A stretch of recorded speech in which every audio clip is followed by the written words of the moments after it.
Hello student welcome to सेवा पाठशाला।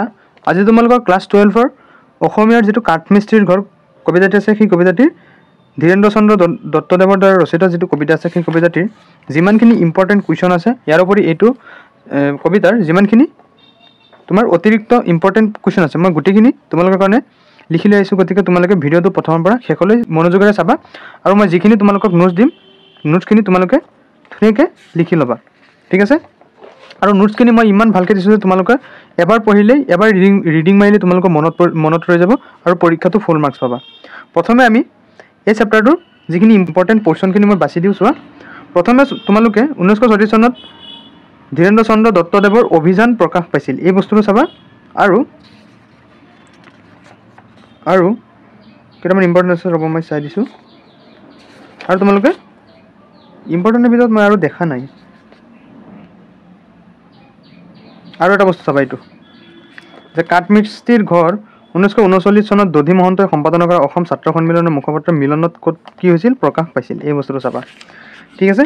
এতিয়া আমি অনুশীলনৰ কুৱেশ্যনখিনি কৰোঁ আৰু ইয়াৰ পিছত মই যিমানখিনি ইম্পৰ্টেণ্ট আছে মই ধুনীয়াকৈ তোমালোকৰ কাৰণে নোটছতে দি দিছোঁ। প্ৰথমে চোৱা যে আৰ্হি প্ৰশ্ন অতি চমু প্ৰশ্নৰ প্ৰতিটো মূল্যাংক একৰ বাবে দিছে যে কাঠমিস্ত্ৰীৰ ঘৰ কবিতাটো কিমান চনত ৰচিত। উত্তৰ চোৱা যে 1939 চনত ৰচিত। দুই চোৱা যে কবি ধীৰেন্দ্ৰ চন্দ্ৰ দত্তৰ এখন কবিতা পুথিৰ নাম লিখা। উত্তৰ অভিযান। তাৰপিছত তিনি চোৱা যে কবিতাটিত প্ৰবাল দ্বীপৰ শৃংগৰ দৰে বুলি কিহৰ কথা কোৱা হৈছে। উত্তৰ চোৱা যে প্ৰবাল দ্বীপৰ শৃংগৰ দৰে বুলি কাঠমিস্ত্ৰীসকলে সাজি উলিওৱা কাঠৰ আচবাবসমূহৰ কথা কৈছে। চাৰি চোৱা কবিতাটিত উল্লেখ থকা বিশ্বশিল্পী কোন।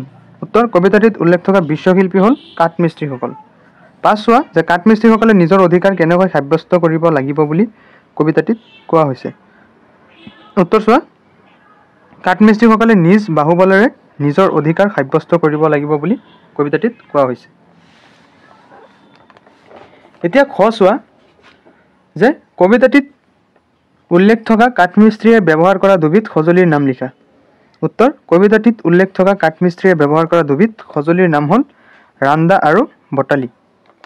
দুই চোৱা যে কাঠমিস্ত্ৰীৰ ঘৰ কবিতাটিৰ বিষয়ে নৱকান্ত বৰুৱাই কি কৈছিল। উত্তৰ কাঠমিস্ত্ৰীৰ ঘৰ কবিতাটিৰ বিষয়ে নৱকান্ত বৰুৱাই কৈছিল মোক যদি কোনোবাই 10টা শ্ৰেষ্ঠ অসমীয়া কবিতাৰ নাম সোধে তাৰ মাজত এটা হ'ব কাঠমিস্ত্ৰীৰ ঘৰ। তিনি চোৱা যে কাঠমিস্ত্ৰীয়ে সজা কেইবিধমান আচবাবৰ নাম লিখা। উত্তৰ কাঠমিস্ত্ৰীয়ে সজা কেইবিধমান আচবাবৰ নাম হ'ল টেবুল চেয়াৰ আলনা ড্ৰয়াৰ আলমাৰী চাহৰ টিপৈ আদি। চাৰি চোৱা যে কাঠমিস্ত্ৰীয়ে কাৰ বাবে কাম কৰে বুলি কবিতাটিত কোৱা হৈছে। উত্তৰ অসহনীয় শাৰীৰিক শ্ৰমৰ বোজা লৈ কাঠমিস্ত্ৰীয়ে সমাজৰ ধনী শ্ৰেণীটোৰ বাবে নানা ধৰণৰ কাঠৰ আচবাব সাজি দিয়ে। তেওঁলোকৰ চেষ্টাত নিৰস কঠিন কাঠেও প্ৰাণ পাই উঠে। দেহৰ তেজ পানী কৰি তেওঁলোকে ধনী মানুহৰ বাবে মায়াপুৰীৰ দৰে অট্টালিকা সাজি দিয়ে। এইটো চোৱা পাঁচ যে কবিয়ে কাঠমিস্ত্ৰীৰ লগতে আৰু কাক কাক নিজৰ অধিকাৰ কাঢ়ি ল'বলৈ কৈছে। উত্তৰ কবিয়ে কাঠমিস্ত্ৰীৰ লগত মিস্ত্ৰী কহাৰ কমাৰ আদি সমাজৰ লগতে নিজ বাহুবলেৰে অধিকাৰ কাঢ়ি ল'বলৈ কৈছে। এতিয়া গ চোৱা দীঘল প্ৰশ্ন যে কবি ধীৰেন্দ্ৰ চন্দ্ৰ দত্তৰ জীৱন আৰু কৰ্মৰ বিষয়ে চমু পৰিচয় দিয়া। উত্তৰ অসমীয়া প্ৰগতিবাদী ভাৱধাৰাৰ এজন অগ্ৰণী কবি হ'ল ধীৰেন্দ্ৰ চন্দ্ৰ দত্ত। তেখেতৰ প্ৰায় সকলো কবিতাতে সমাজৰ শ্ৰমজীৱীসকলৰ জীৱন সংগ্ৰামৰ চিত্ৰ পৰিলক্ষিত হয়। তাৰপিছত কবি ধীৰেন্দ্ৰ চন্দ্ৰ দত্তৰ জন্ম হয় গোলাঘাটৰ কৰোনটিং বাগিচাত 1910 চনত। তেওঁৰ দেউতাকৰ নাম আছিল শৰৎ চন্দ্ৰ দত্ত আৰু মাকৰ নাম নয়নতৰা। ধীৰেন্দ্ৰ চন্দ্ৰ দত্তৰ দেউতাকৰ ঘৰ আছিল বৰ্তমানৰ বাংলাদেশৰ ঢাকাৰ ওচৰত বিক্ৰমপুৰত। তাৰ পৰা আহি তেওঁ গোলাঘাটত নিগাজিকৈ থাকিবলৈ লয়। ধীৰেন্দ্ৰ চন্দ্ৰই সৰুতে দেউতাকক হেৰুৱাই তেওঁ দেৰগাঁও হাইস্কুলত 6ষ্ঠ শ্ৰেণীলৈকে পঢ়ি তাৰ পাছত ঘৰুৱাভাৱে পঢ়িবলৈ লয়। দেশ আৰু জাতিৰ প্ৰতি থকা সেৱাৰ মনোভাৱৰ বাবে এইগৰাকী কবিয়ে 1928 চনত সক্ৰিয়ভাৱে দেশৰ কামত জঁপিয়াই পৰে। স্বাধীনতা আন্দোলনত যোগদান কৰি 2 বছৰ জেলত থাকিবলগীয়া হয়। 10 বছৰমান আন্দোলনৰ কামত লগাৰ পাছত তেওঁ সাম্যবাদৰ প্ৰতি আকৃষ্ট হয়। জীৱনৰ শেষ সময়লৈকে সাম্যবাদী আদৰ্শ অনুসৰি আপোচবিহীনভাৱে কৃষক আৰু বনুৱাৰ স্বাৰ্থৰ হকে কাম কৰি যায়। তেওঁৰ দ্বাৰা ৰচিত কাঠমিস্ত্ৰীৰ ঘৰ এটা শ্ৰেষ্ঠ অসমীয়া প্ৰগতিবাদী কবিতা। 1936 চনত তেওঁৰ কাব্য সংকলন অভিযান প্ৰকাশ পায়। 1972 চনৰ 22 অক্টোবৰত যোৰহাটৰ অসামৰিক চিকিৎসালয়ত কবি ধীৰেন্দ্ৰ চন্দ্ৰ দত্তৰ মৃত্যু হয়। এতিয়া চোৱা তিনি যে কবিতাটিত কাঠ মিস্ত্ৰীৰ শ্ৰম আৰু কষ্টৰ চিত্ৰ কেনেদৰে দাঙি ধৰা হৈছে চমুকৈ লিখা। উত্তৰ কবি ধীৰেন্দ্ৰ চন্দ্ৰ দত্তৰ কাঠ মিস্ত্ৰীৰ ঘৰ কবিতাটিত কাঠ মিস্ত্ৰীৰ জীৱনৰ শ্ৰম আৰু কষ্টৰ চিত্ৰ অতি স্পষ্টভাৱে প্ৰকাশ লাভ কৰিছে। অসহনীয় শাৰীৰিক শ্ৰমৰ বোজা লৈ কাঠ মিস্ত্ৰীয়ে সমাজৰ ধনী শ্ৰেণীটোৰ বাবে নানা ধৰণৰ মনোমোহা কাঠৰ আচবাব সাজি দিয়ে। তেওঁলোকৰ ৰান্দাৰ হেঁচাত বটালিৰ খুন্দাত নিৰহ কঠিন কাঠেও প্ৰাণ পাই উঠে।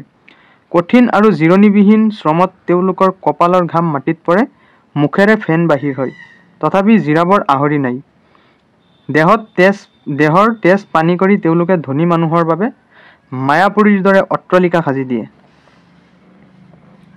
কিন্তু ইমানবোৰ কৰাৰ পাছতো তেওঁলোকৰ জীৱন সেই অভাৱত জুৰুলা। শিল্পসুলভ কোলাহলতাৰে তেওঁলোকে সাজি দিয়া আৰামী চকীত বহি বিলাসী শ্ৰেণীটোৱে এফালে স্বচ্ছন্দময় জীৱন অতিবাহিত কৰে, বিপৰীতে কাঠমিস্ত্ৰীৰ জীৱন অন্ধকাৰত ডুব গৈ থাকে। শ্ৰমৰ প্ৰকৃত মূল্য কেতিয়াও লাভ নকৰা কাঠমিস্ত্ৰীৰ দৰে সমাজৰ শ্ৰমজীৱীসকলৰ এনে দুৰ্দশাগ্ৰস্ত জীৱনৰ দুখ কষ্টৰ ছবি কবিতাটিৰ মাজেৰে প্ৰকাশ পাইছে। এতিয়া চোৱা তিনি যে প্ৰসংগ সংগতি দৰ্শাই ব্যাখ্যা কৰা। বিশ্বৰ যত কৰ্মীৰ দল তেজ ঢালি গঢ়ে প্ৰসাদ উজ্জ্বল। উত্তৰ উদ্ধৃত কবিতাভাগি আমাৰ পাঠ্যপুথিৰ অন্তৰ্গত ধীৰেন্দ্ৰ চন্দ্ৰ দত্তৰ ৰচিত কাঠমিস্ত্ৰীৰ ঘৰ কবিতাটিৰ পৰা তুলি অনা হৈছে। কাঠমিস্ত্ৰীৰ দৰে শ্ৰমজীৱীসকলৰ কৰ্মময় জীৱন আৰু তেওঁলোকৰ শিল্পসুলভ খোজন ক্ষমতাৰ প্ৰসংগ কবিয়ে কবিতাভাগিৰ অৱতাৰণা কৰিছে। এতিয়া চোৱা ব্যাখ্যা যে কাঠমিস্ত্ৰীসকল কৰ্মঠ আৰু সুদক্ষ শিল্পী। তেওঁলোকৰ চেষ্টাতে নিৰহ কঠিন বেকাবেকি কাঠেও প্ৰাণ পাই উঠে। কপালৰ ঘাম মাটিত পেলাই বিশ্ৰামবিহীনভাৱে তেওঁলোকে সাজি উলিয়াই আঢ্যবন্তসকলৰ বাবে নানা ধৰণৰ মনোমোহা সামগ্ৰী।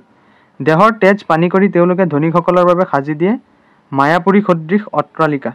অথচ সেই শ্ৰমজীৱীসকলৰ জীৱনৰ অৱস্থা অতি শোচনীয়, অভাৱত জুৰুলা। তেওঁলোকৰ জীৱনৰ এনে মৰ্মান্তিক অৱস্থাৰ চিত্ৰই কবিতাভাগিৰ মাজেদি ফুটি উঠিছে। চাৰি চোৱা যে কাঠমিস্ত্ৰীক কিয় শিল্পী বুলি কোৱা হৈছে। উত্তৰ নিজৰ সৃষ্টি আৰু প্ৰতিভাৰে নিপুণতাৰ পৰিচয়েৰে যিসকল লোকে কলাৰ সাধনাত মগ্ন হৈ জীৱন অতিবাহিত কৰে সেইসকলকে শিল্পী বুলি কোৱা হয়। সেই দিশৰ পৰাই কবিয়ে কাঠমিস্ত্ৰীসকলক শিল্পী বুলি অভিহিত কৰিছে। কাৰণ কাঠমিস্ত্ৰীসকলৰ জীৱন কৰ্মময় জীৱন। নিজ কৰ্ম আৰু শিল্পসুলভ চেতনাৰে তেওঁলোকে নিৰ্জীৱ, নিৰহ আৰু কঠিন কাঠত প্ৰাণ প্ৰতিষ্ঠা কৰে। ৰান্দা আৰু বটালিৰে তেওঁলোকে সাজি উলিয়াই কাঠৰ মনোমোহা আচবাববোৰ। তেওঁলোকৰ হাতৰ পৰশতে নৱৰূপেৰে শত ভংগীৰে ব্যৱহাৰ্য সামগ্ৰীবোৰ চালে চকুৰোৱা হৈ পৰে।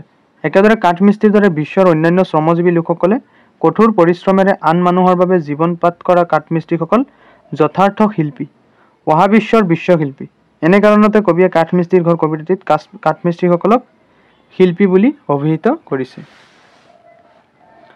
পাঁচ চোৱা যে কাঠমিস্ত্ৰীকে ধৰি শ্ৰমজীৱীসকলে কেনেদৰে নিজৰ অধিকাৰ সাব্যস্ত কৰিব লাগিব বুলি কবিতাটোত কোৱা হৈছে। উত্তৰ প্ৰগতিবাদী ধাৰাৰ অগ্ৰণী কবি ধীৰেন্দ্ৰ চন্দ্ৰ দত্তৰ কাঠমিস্ত্ৰীৰ ঘৰ কবিতাটোৰ যোগেদি কাঠমিস্ত্ৰীসকলক নিজৰ আত্মসন্মান, ন্যায্য প্ৰাপ্তি আৰু অধিকাৰৰ বাবে জাগি উঠিবৰ বাবে বৈপ্লৱিক আহ্বান জনাইছে।